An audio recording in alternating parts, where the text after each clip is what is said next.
大家好，我又係阿 P 啦。今日係2026年嘅1月28號啊。今日我會用幾分鐘咧，再同大家去拆解翻啲黃金啦、白銀啦同埋 Bitcoin 嘅一啲產品嘅技術位啦。本影片咧，梗係提供參考同埋教育用途，不構成任何投資建議。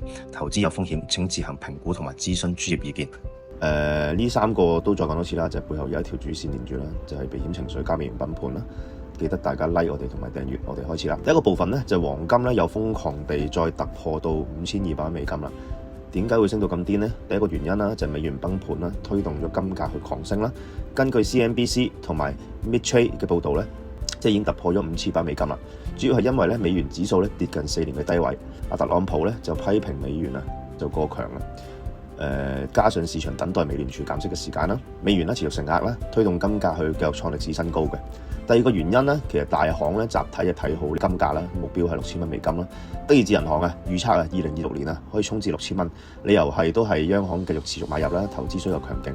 高盛就係話啦，上調年底至5400，預期額外再升多5.7%啦。EBC 咧就係話指出金價逼近歷史新高啦，美聯儲嘅議息結果咧將會決定短期嘅方向。呢啲大行再講多次都唔係亂噏啦，佢哋係睇緊央行每個月繼續買黃金啦，加上地緣政治緊張啦，推動咗呢個避險情緒啦。第三個原因啦，就係佢已經突破咗5200蚊心理關口啦。如果大家有睇翻上次我講嘅分析片咧，其實佢一破咧就引發荒蕪去追買啦。過一個月咧已經升咗26% 啦，年初至到而家咧已經升超過90% 以上啦。喺交易策略上面嚟講咧，我就會等兩個入場位嘅。第一就係5150至到5160啦，去會買入啦。目標就係5300至到5400，呢個係高盛目標嚟嘅。如果跌穿咗5100咧，就要走啦。前提就要係美元指數繼續弱勢，而突破咗5300企穩咧，我就會再追入。目標就係5500至到6000，呢個係特硬嘅目標。如果跌翻去5250咧就走啦。前提都係美聯儲嘅議息唔好太鷹派啦，因為如果美聯儲太鷹派嘅金價亦都係可以一日回翻200蚊啦，所以記得都要帶翻個止蝕啦。第二部分啦，而白銀啦就更加癲，升穿咗115蚊美金。點解會升到咁誇張呢？其實因為避險情緒啦，加金銀嘅比率暴跌啦。咁根據啲報道就係話咧，白銀啊周三啊交易量已經突破115蚊美元啦，其實逼近咗歷史高位117.74嗰個位。金銀嘅比率咧跌至14年嘅低位啊，白銀相對黃金嘅表現咧顯著係跑贏嘅，比率由高位咧跌到50%。白銀其實一個月裏邊咧已經升咗60%啦，年初到而家咧已經升咗276%。呢個升幅咧其實遠遠就超越咗黃金，年初至依家咧就90%。反映咗白銀咧有一個追落後嘅效應。第三個原因啦，根據 Plus500 報導啦，咁金銀比率咧周一咧已經跌到14年嘅低位，顯著咧白銀咧相對黃金係顯著係跑贏嘅。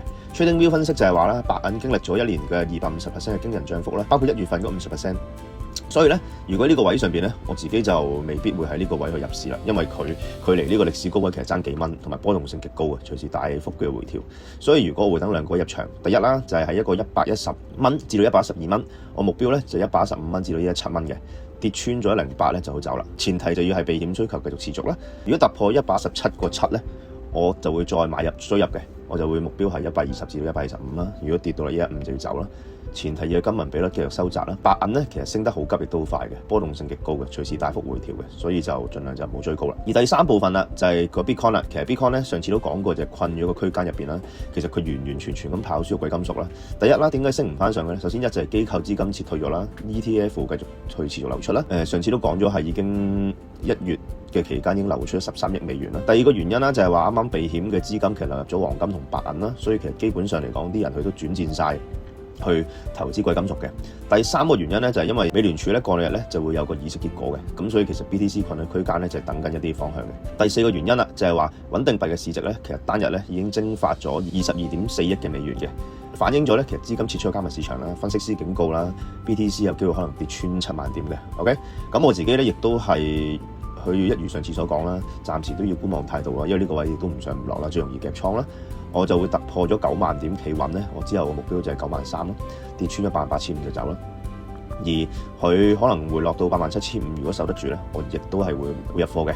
反彈至89000，知道90500啦。如果跌穿咗86800就要走啦，因為咧，如果跌穿咗86500咧，佢個結構就會轉弱啦，可能都係會跌去83000至8萬點，所以等企穩先再入啦。BTC 一定唔可以重倉噶啦。係啦，咁最後啦，我就要同大家去做一個總結啦。就係話黃金等到回翻去5150至5180，或者破5300先入啦，唔好再追頂啦。白銀就回翻到110至112啦，或者破117.74先入啦，唔好追頂啦。BTC 都係觀望為主啦，等企穩翻9萬或者跌至87500再入。